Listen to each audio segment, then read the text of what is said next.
with you being the chief of police and as a black man, of course, being the chief, how do you feel about defunding the police? Do you feel like some of those dollars should go back into the black community? And, just what are your thoughts on that? I know that's a big push right now. How do you feel about it? Well, I just don't look at it as a black community. I look at it as serving the community. I have to serve all 51 square miles. I think some of the people that are making these defunding arguments, they don't have a full understanding of how the police department operates. Okay. To give an example, with the city of Wilmington, we have about a $35 million budget. $28 million of that goes to personnel.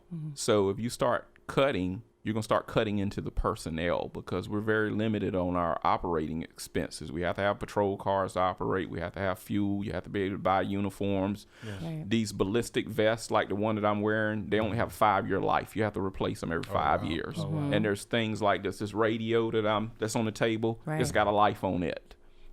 So I think before we start saying defunding, you need to examine what your police department is really up against.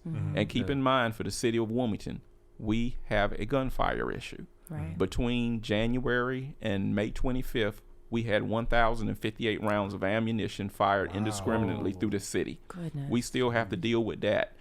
On a 24-hour period, my folks average about 395 calls for service. Wow. So if you defund the police, who's going to respond to those 395 calls for service? Right. Now, I think as an agency administrator, we should always look at ways to be more efficient as a police agency. And if there are some things that we can pass off through another entity and they can do it, I'm all for it, like involuntary commitments. We have the responsibility of serving mental commitments.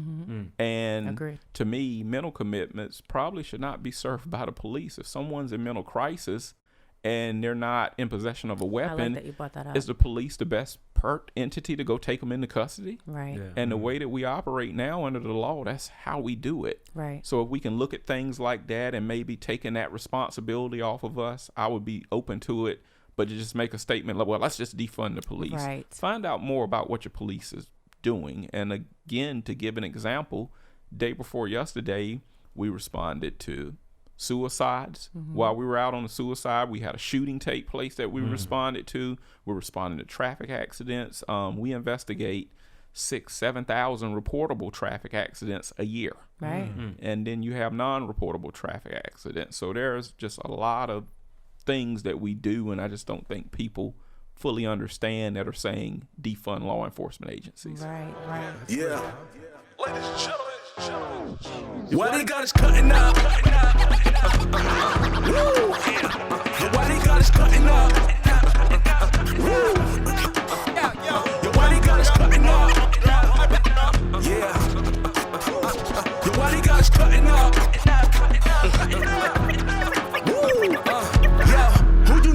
Flow like this, tell me who got a flow like God. Homie, I don't never talk no mess, I only talk when I stand beside. A lot of cats don't keep it real, but you know I gotta speak my piece.